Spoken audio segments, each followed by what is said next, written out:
our teams that play at Ball Arena now. For sure. And, as we try to diagnose what is going on, all right, we have different levels of concern for each teams. And, I think that just because you have a conversation about something doesn't mean you're advocating for something, all right? Asking a question doesn't mean you're banging the table for it. I'll give you a recent example in my life. I couldn't believe it, but last weekend, me and my wife had a conversation about if we were definitely done having kids. Now, I had been under the assumption that we were done. We were good. We are done Zeno. We are so good. But you want to know what? My son and my daughter start saying, because my sister-in-law and my brother-in-law, Brittany and Andre, they had a baby this past year, so they're seeing what a baby looks like, and they're like, Mommy and Daddy, we want a little sister. We want a little brother. And I'm like, what? What do you guys? No. You guys have each other. And then, get out of here. Right. No, that's pretty much what we said. But then it's like, we're definitely done, right? And then you stick and ultimately you, at the end of the conversation, you're at the same destination. But we just had the conversation. Yeah, right. Like conversations and communicating, that's the recipe for success, right? When it comes to relationships, when it comes to sports. We talked about the Denver Nuggets not being able to communicate, and now they're not doing well on defense. The Avs are the same way. Communication, if they would just talk, things would be a lot different. Yeah. Well, let's just have this conversation here. Is there a fear? We're done, Zach. We're not having any more. Is there a bit of a fear? Because I'm seeing the conversations being had on social media and fans that are upset and emotional during the course of a game, and I totally get that too. As they should. Is there a real concern that any of the voices, Jared Bednar, Michael Malone, they're two of the longest tenured coaches in their respective sports? Michael Malone, it's Greg Popovich with the Spurs, Eric Spoelstra with the Heat, Steve Kerr with the Warriors, and Michael Malone with the Nuggets. So there's only 4 of them in the league. That are this tenured. And I may be missing one. I don't think I am. Thibodeau in New York? No, he wouldn't be that in that level of conversation, I don't think. But, man, after a while, when things are going like this, you can ask the question, hey, is Malone's voice stale? Is it not carrying the way that it used to? Zach, and this is something that it definitely happens in the locker room. I'm thinking about when I was with the Colts. Frank Wright was our coach. Very monotone. He never got upset. But we were losing games. And he would come into the office. He would come into the meeting rooms with the same tempo. No sense of urgency. Didn't seem upset. And after a while, the players start to react like he doesn't care. Or he doesn't care if we do it the right way, or he's cashed out, or he just doesn't know what to do anymore. And you start to hear like, hey, we're going to be okay. We're going to be okay. Are we really? We're losing games. Right. And every time you look up, you have 8 more games left. You lose 7 more games left. You lose, like you're out of the playoffs. And then Frank Wright's out the door. He gets fired because it was just too stale. Frank Wright had a chance to go to the playoffs the year before I got there. They ended up getting beat by the Jacksonville Jaguars, who had a horrible record. That. So Frank Wright was already on the hot seat. Players were already upset with Frank because they felt like Frank didn't have a great game plan going into that It was the final game of the year, wasn't it? Final game of the year. Winning you're in against a really bad team. Yes. Yeah. And so you don't end up winning that. You're on the hot seat. You're not winning games early. Yeah. You pay Matt Ryan a lot of money, and Frank Wright was advocating for Matt Ryan. Things go haywire. You're out the door. Voice is stale. Things didn't go right. And now you're looking at Jeff Saturday being your coach. Come on, man. Wild. Yeah, that is a wild tale that you were part of. So, yes, a voice can get stale. Someone like Michael Malone, he likes to talk. He's aggressive. And at some point, you start to stop listening to it if it's not working. When you have all this money like the NBA players do and you're making so much money, it's like, you can't tell me anything. We won a championship. Right. And some of the things we did probably wasn't based off of what you were telling me to do, but we were still able to win. And so I'm not going to listen to you because we've done it before. And so the voice can start getting stale. Michael Malone can start getting upset. Then it starts to trickle up to Calvin Booth. Right. And that is a huge element of this, because we came into the season before the games ever even tipped off talking about the well-known disconnect between the general manager and the coach. Yeah. And it was reported by people like Zach Lowe from ESPN. It was written about by Ramona Shelburne. We had her on the show. And then when it looks like this, you're not seeing a group that the chips are down with the Nuggets right now. That's just what it is. And you're not seeing a group come together and being galvanized through the adversity. I'm watching a collection of individuals look like they're being forced to play together. It just doesn't look right. They're not communicating on defense. It looks like human disconnect, and I know it's been mentioned, but like there was a moment last night, and I forget who was fouled. I think maybe Christian. There's like a free throw, and Aaron Gordon tried to bring the guys together, which is customary. We see that all the time. It's a foul. Hey, real quick, let's come together. We got to get on the same page with this one thing or whatever. And Jamal was just unbothered. He wasn't going to go over there. And it was he turned down the little huddle. And that's a little thing, okay? But it's also not big. It's a microcosm. It's something small that represents something larger. It's like, oh, you're not part of the team? Like, you don't care to address what's going on or maybe the play so we could talk it through? Like, it's little things. But tell me this then. We're talking about Michael Malone and his voice being stale. And I'll never forget when I'm with Coach Vance Joseph and we finally have the roster and I make the team and Vance is like, congratulations to everybody. I'm just going to be real with you guys. At some point, I'm the coach, right? And my job is to coach. It's not to pick the players. My job is to coach. The people upstairs give me a list of who's on the team and we rock with it. And so now it's like, hey, you can advocate for a player, but it may not happen because upstairs has a different motive. Yeah. How much of this is about Calvin Booth? How much of this is about Calvin Booth and now Michael Malone saying, look, it's not working out. The players know it's not Michael Malone. And now they're upset with Calvin because Calvin Booth is so into his vision and it working that he's messed up certain things. You have 3 max players, 2 of them, and two are iffy. And one of them definitely right now isn't playing up to par of what he's getting paid, and that's Jamal Murray. Yeah, and he's the headline here. He is. And there's no 2 ways to slice it. You know, last night, another night where he can't get to 20 points. We talk about there's over 40 players in the NBA averaging 20 points or more. All right? It was 41 as of yesterday. It feels like when Jamal hits 20 points nowadays, it's like a victory lap. He had a sequence where he made back-to-back shots, and I was like, oh, like, look at Jamal. Like, look at Jamal. Like, that's where subconsciously the bar is being lowered week after week. But he didn't even get to 20 points, and he played 42 minutes. Disturbing. 42 minutes. Disturbing, Phil. And still didn't get 20 points. In a higher scoring game. This is 126 to 114. They were getting up and down, and they missed a bunch of just bunny layup shots around the basket. If you watch the game, you know. But it's another game where he doesn't shoot 50%. It's another game where he struggles from 3. It's another game where he doesn't get to 20 points. And I'm going to say it just to acknowledge it, and I feel like I'm saying this on a loop. It's a broken record, but we're not just reacting to the 20 games. The 20 games speaks for itself, but you take a step back and you zoom out, you acknowledge the summer and how he became the story of a negative story in Paris.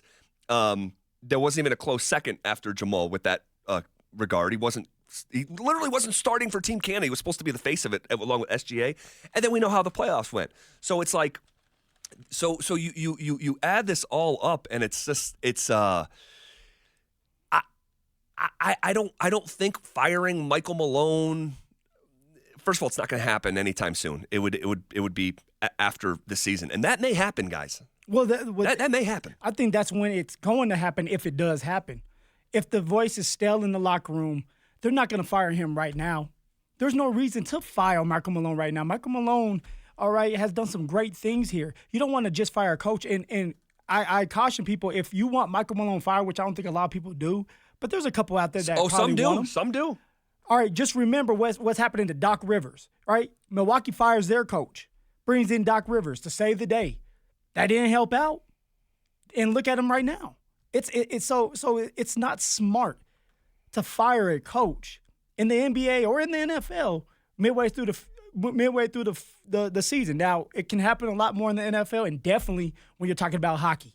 It happens all the time. It does. But I don't see the Denver Nuggets firing Michael Malone anytime soon. And if they do, it would be at the end of this season after they talk to Jokic. Because Jokic is going to be the big reason why Michael Malone stays or goes.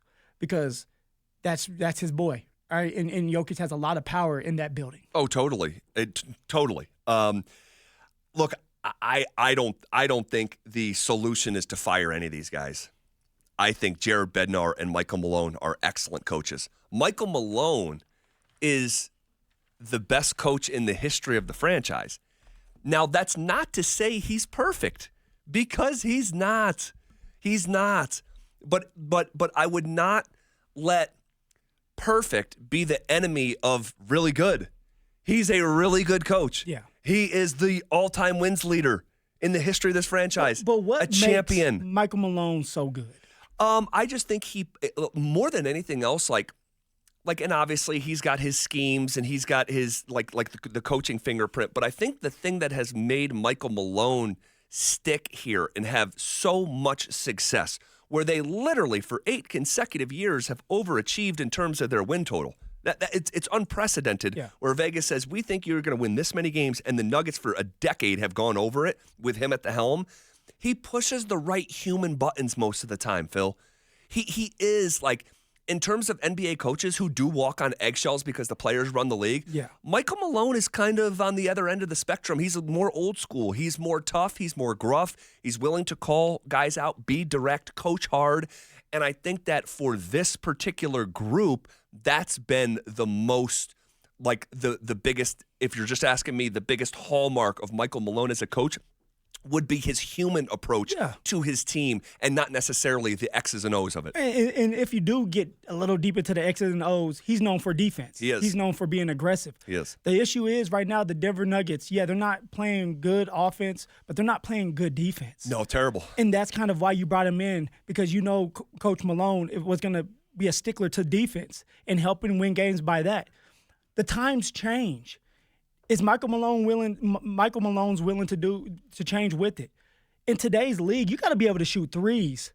Zach, we got to witness it yesterday. Yeah. The Cavaliers were draining threes. It was insane. It was remarkable. Wow, the Denver Nuggets were going for the most layups they can possibly go for. Yeah. Well, that's and I said the phrase 2 times yesterday here as we were watching in the studio. It's a math problem. And you're hearing NBA fans use that terminology more often. It's a math problem. 3s are worth more than 2s, all right? And I know we all know that, but when you take them in volume, okay, like the Cavs, like the Celtics, it ends up just paying off more. You look at the way the Nuggets scored in the paint last night. It was remarkable. It was fantastic. But when they're making 22 threes, your 2s don't matter as much. And so you look at, I think that the Nuggets significantly outscored them on the breakaway and in the paint. Old school basketball, you typically win those games. Not only did you lose that game, it wasn't even close. The final score for me wasn't even indicative of the level of or the lack of competition in that game. The Nuggets didn't make their first 3. So the Cavs made 9 threes in the first quarter. 9. No, it's insane. Nuggets made 0. But see, it goes on this. What was Michael Malone's strength? Defense. All right, we couldn't stop a cold yesterday from that 3-point line. We couldn't stop the Cavaliers from shooting. That's not on Michael Malone too. Defense is effort, and you know that more than anybody. It's effort. It's communication. We're not getting that, but that's part of for Michael Malone. That's your strength. That's for you to be able to teach these young players, because you have no choice but to play these young players right now, to communicate, rotate, so everybody's on the same page, and stop these threes from happening. Now I know you're not going to stop all of them. But come on, Zach. Yeah. 9 threes in the first quarter. Yeah. And the Nuggets, and I'd have to go back and look at the exact timestamp, but they didn't make their first 3 of the game until the last couple minutes of the second quarter. So, and when you get outscored, what were they outscored from 3? Was it 48? Let me get the exact number here. The bench outscored Denver's 43-16, right? Yeah, let's not even talk about the bench. That's something different. Outscored the Nuggets from 3, 66 points to 18 points. It's not even close to good enough. And the Cavs are a good team, but this is who the Nuggets should really wake up for. And they were they were thumped. I mean, they were absolutely thumped. Their defense is bad.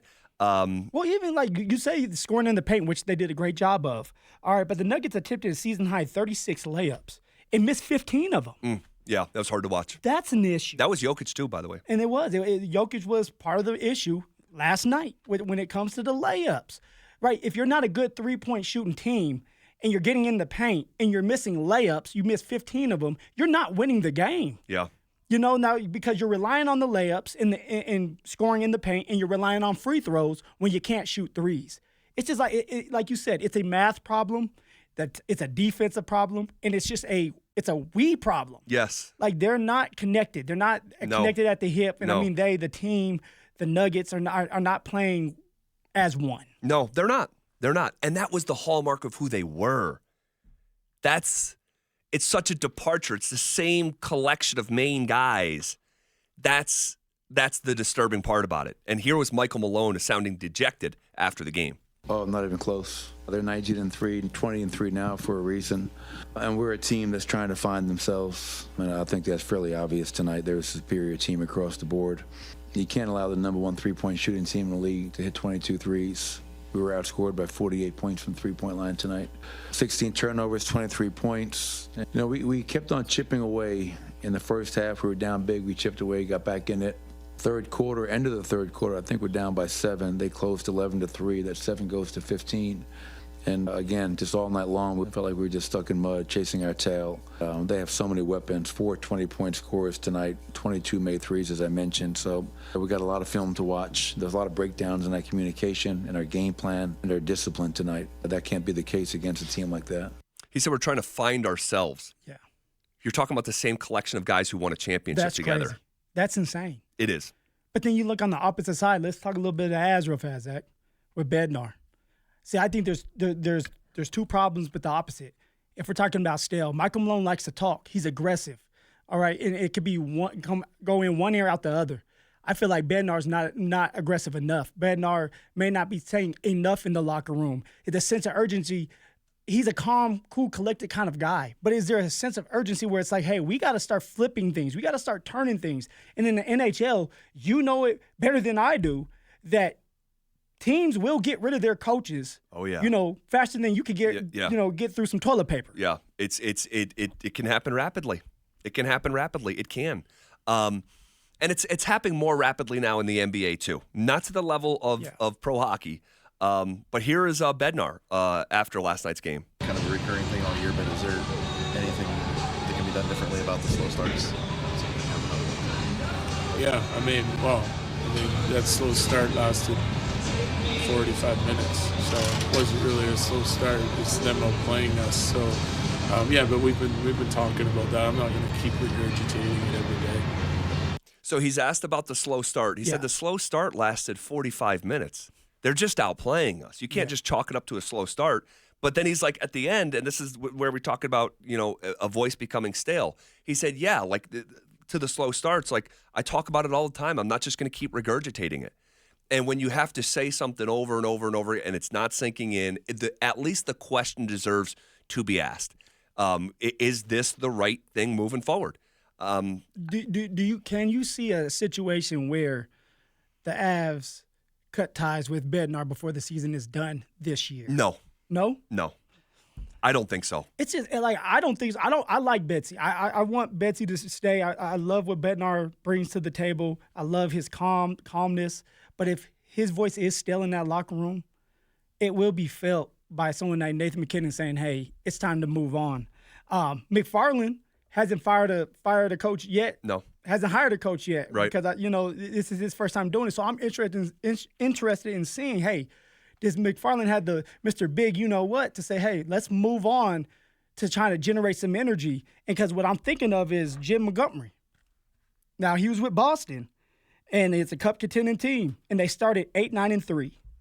But they cut ties with him. They fired him. Yep. And since then, Boston has been on a 6-2 run, right? They're 6-2, and they're back on track. Yeah. And I know you guys have told me multiple times that, hey, you can be fired early and often in the NHL. And maybe someone McFarland saying, let me try this out. Yeah. I'm not advocating for it. I like Bednar. Yeah, no, I don't think, see, that would be above Chris McFarland's head, and I do not think this ownership group would fire Jared Bednar during the season. I think they have way too much respect for him. And by the way, like, Bednar would get hired in 10 seconds. He is one of the better coaches in the NHL. So be careful what you wish for with both of these conversations. I like that. That being said, if we get through these seasons and it's similar playoff performances, you cannot keep running out the same operation. You can't. And I'm thinking more with the Nuggets here. But it applies to the Avs because the Avs have gotten bounced in the first and second round here for 2 straight years. Second round last year, first round the year after the Cup. And look, I've talked about the trend as much as we talk about the NHL coaches. You look at the past NBA champions, get their coach getting fired 2 years after they won the title. The Lakers win the championship. 2 years later, they fire Frank Vogel. The Bucks win the championship. 2 years later, they fire Mike Budenholzer. The Raptors won the championship. 2 years later, they fired Nick Nurse. When you've reached that level of success and you can't get back twice, and you don't have multiple championships to draw from the way that Greg Popovich does or Steve Kerr does, and it's just one, you could see the organization then step in because – again, and we talk about this all the time, when we have these conversations, the big boy conversations, you are having them through a lens of Jokic's prime. And if things continue to trend the way that they are with the Nuggets, look, they will either blow the team up and make a huge trade, they will blow the coach out, or both. Man, Zach, all I have to say is if the Nuggets or Avs don't get past the first round this year, it can possibly happen for both of them. Yeah.